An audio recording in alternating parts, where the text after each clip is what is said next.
1000 ரூபாங்கிறது சாதாரண தொகையா? கனவுல கூட நினைச்சு பார்க்க முடியாதுமா. அந்த வேலைக்கு நிறைய போட்டி இருக்குப்பா.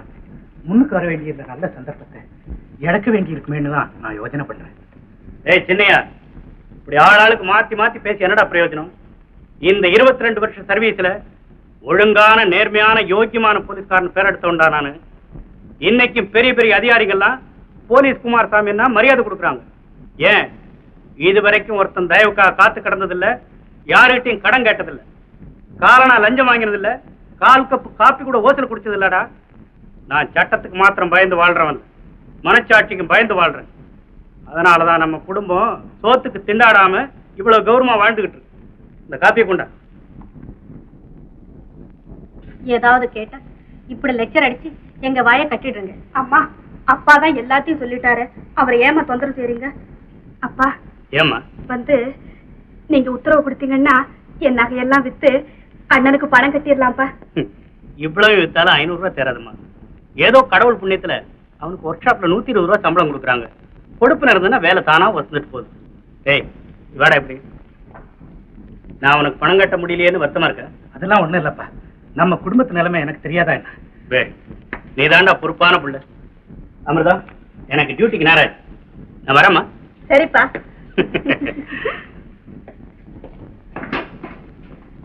பணம் கட்டலன்னா இந்த வேலை கிடைக்காதா? இல்லம்மா, அது ஸ்டோர் கீப்பர் உத்தியோகம். டெபாசிட் கட்டினாதான் வேலை கொடுப்பாங்க. இப்ப என்ன செய்ய போற? என்ன செய்யறது? அந்த வேலை எனக்கு இஷ்டம் இல்லை.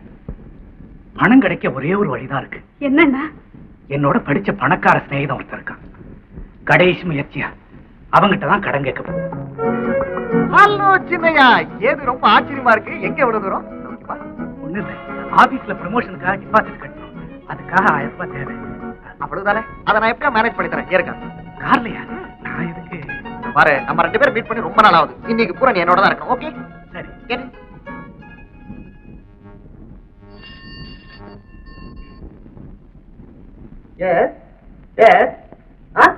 அப்படிங்களா? 172 ஒரு அர்ஜென்ட் கேஸ், நீங்க உடனே புறப்படணும். Yes sir.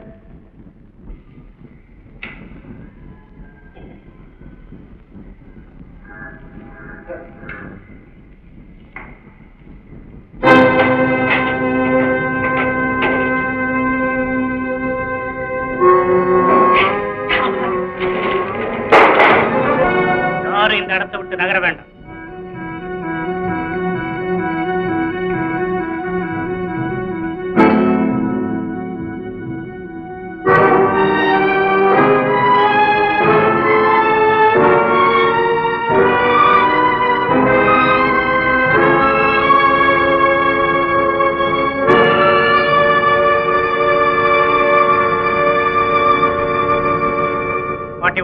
இந்த பணத்தெல்லாம் அப்படியே எடுத்துக்கணும்.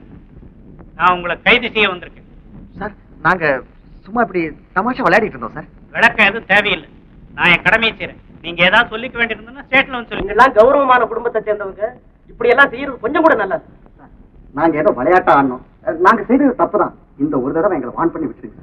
நோ நோ நோ, நாங்க ஒண்ணும் செய்யறதுக்கு. உங்களுக்கு எல்லாம் சம்மன் வரும், நீங்க கோர்ட்ல வந்து ஃபைன் கட்டி தான் தீரும். ஒரே ஒரு ரிக்வெஸ்ட், இவன் என் ஃப்ரெண்டு, சும்மா தான் என் கூட வந்தான். இவன் சீட்டே ஆடல, எனக்காக இவனையாவது விட்டுருங்க சார். என்ன 172? இவர் சீட்டே ஆடலையாமே? அவர் சீட்டு ஆடினாரோ இல்லையோ எனக்கு தெரியாது. சூதாடுற இடத்துல இவர் இருந்தார். அங்க இருந்த எல்லாரையும் கை செய்துக்கிட்டு வந்தார். That's all right. உங்க பேர்லாம் கொடுங்க. Prabhu, son of estate Rajagopal. Next. என் பேரு சின்னையா. உங்க அப்பா பேரு? குமாரசாமி. உங்க பேர் கொண்டு வராமே? ஆமா, அவருக்கு என்ன வேலை? கான்ஸ்டபிள். குமாரசாமி, இவர் உங்க சன்னா? Yes sir. நீங்க இதுல கையெழுத்து போடுங்க. 172. நீங்க போலாம். பலகாரம் மாறி போகுது, வந்து சாப்பிட்டு போங்களே. பலகாரம் வேணாம், ஒண்ணு வேணாம், என்ன தொந்தரவு செய்யாது. விடிஞ்சதும் விடியா யோசிக்கிறீங்களே, யாரு என்ன குத்தம் செய்தாங்க அதையாவது சொல்லுங்களே. உனக்கு மாதிரி ஒரு மகனை பத்தி வச்சிருக்கேன், அவனை போய் கேளு, விளக்கம் சொல்லுவான். சின்னைய எல்லாத்தையும் விவரமா சொன்னான். சிநேகிதன் கிட்ட பணம் கேட்க போன பாவத்தை தவிர வேற எந்த குத்தத்தையும் செய்யலைன்னு அவன் தான் சத்தியம் செய்யறானே. சத்தியம் செய்யறானா? சூதாடுற இடத்துல ஒரு போலீஸ்கார மகன் இருக்கிறது எவ்வளவு பெரிய தவறு தெரியுமா? அதுவும் சட்டப்படி மன்னிக்க முடியாத குற்றமாகும். அண்ணா அண்ணா, செய்த தவற உணர்ந்து எவன் மன்னிப்பு கேட்கிறானோ அவனை மன்னிக்கிறதா மனித தர்மம்னு அப்பா. அண்ணா, நீ செய்த தப்புக்கு அப்பாட்ட போய் மன்னிப்பு கேளுண்ணா. அப்பா, இனிமே இந்த மாதிரி தவறு நான் செய்ய மாட்டேன். இந்த தடவை என்ன மன்னிச்சிருங்கப்பா. எங்கிட்டேண்டா மன்னிப்பு கேட்கிற? நீ தினம் கும்பிட்டுக்கிட்டு இருக்க பிள்ளையாரு, அவர்கிட்ட போய் மன்னிப்பு கேளு. போட வாண்ணா, வா. கண்ணத்துல போட்டுக்கோ, காதை பிடிச்சுக்கோ. எத்தனை? 3. 1 2 3. சொல்லண்ணா. சாமி பிள்ளையாரு. சாமி பிள்ளையாரே, எங்க அப்பாவுக்கு கோபம் வரும்படியா? எங்க அப்பாவுக்கு கோபம் வரும்படியா? இனிமே நான் எந்த தவறும் செய்ய மாட்டேன். இனிமே நான் எந்த தவறும் செய்ய மாட்டேன். அது மட்டும் போறாதுடா, அப்பன் சம்பாதிச்ச பணத்தை ஊதாரித்தனமா செலவு பண்ணிக்கிட்டு திரியிற பணக்கார பசங்களோட இனி சேர்றதில்லைன்னு சொல்லு. அப்பா, அண்ணனுக்கு எந்தவித கெட்ட சவகாசமும் கிடையாதுன்னு உங்களுக்கு தெரியாதாப்பா? ஆமாப்பா, நல்ல வேலையை விட மனசு இல்லாம ஸ்நேகிதங்கிட்ட 1000 ரூபாய் கடன் கேட்கத்தான் பாப்பாங்க. உங்க உத்தரவு இல்லாம அப்படி செய்ததும் தப்புதான்ப்பா. இவ்வளவு தூரம் சொல்றானே, உங்க கோபத்தை விட்டுட்டு அவனை மன்னிச்சிடுங்களே. ஏய், உள்ள போய் என் சட்டையை கொண்டாடு.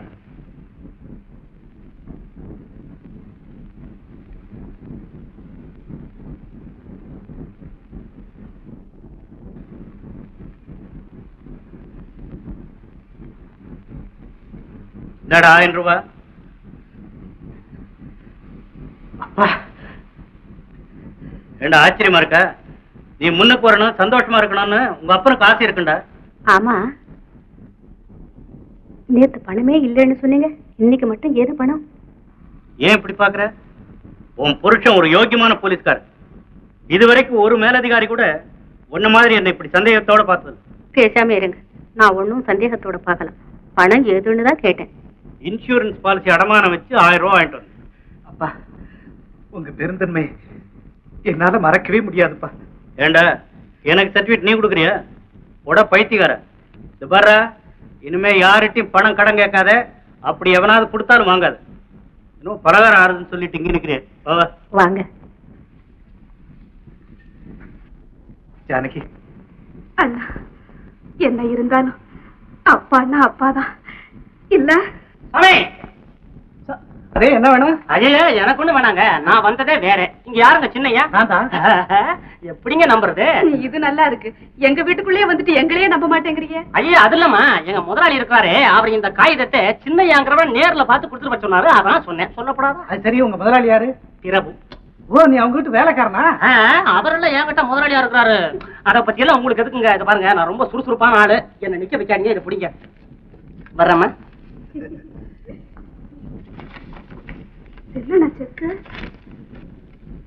அன்புள்ள சின்னையா, என்னால் உனக்கு நேர்ந்த இன்னல்களுக்கு நான் மிகவும் வருந்துகிறேன். நீ கேட்டபடி இத்துடன் ரூபாய் 1000க்கு செக் அனுப்பி இருக்கிறேன். மற்றவை நம்ம அடுத்த சந்திப்பில். ஏன்னா இந்த பணத்தை இப்ப என்ன செய்ய போற? என்ன செய்யறது? நமக்கு தேவையில்லைன்னு சொல்லி திருப்பி கொடுத்துட போறேன். அதுதான் சரி, இப்பவே போய் கொடுத்துட்டு வந்துரு.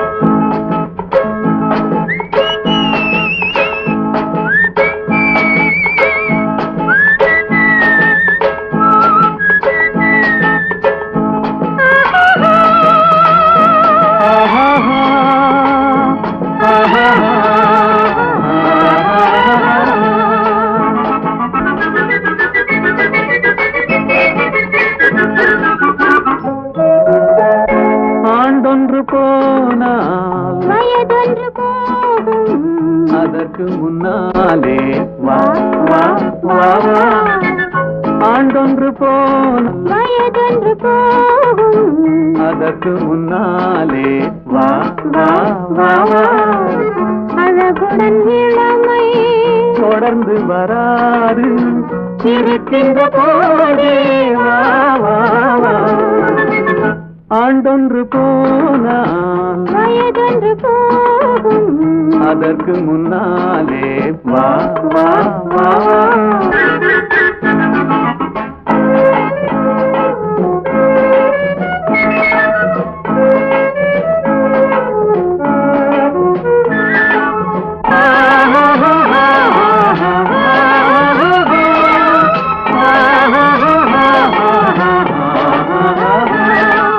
வாலிபம் என்பது தோட்டம், தோட்டம் வண்ண மலர்களின் கூட்டம் வாடிய பின்னே மலராது கண்களில் வெள்ளம் கலகலவென்னும் வெள்ளம் அடவின்னே ஆடாது வாலிபம் என்பது தோட்டம் வண்ண மலர்களின் கூட்டம் வாடிய பின்னே மலராது கண்களில் வெள்ளம் கலகலவென்னும் வெள்ளம் அடவிய பின்னே ஆடாது ஆண்டொன்று போனால் வயதொன்று போகும் அதற்கு முன்னாலே வா வா வா வா அழகுடன் இளமை தொடர்ந்து வராது இருக்கின்ற போதே வா வா வா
மனம் என்ற தேரில் துயில் கொண்டு வாழ்வோம் வா வா வா எங்கெங்கு உண்டோ அங்கங்கு செல்வோம் வா வா வா இரவென்ற ஊரில் மனம் என்ற தேரில் துயில் கொண்டு வாழ்வோம் வா வா வா ஆண்டொன்று போனால் அதற்கு மலே வா வா வா இளமை தொடர்ந்து வாது இருக்கிறோம்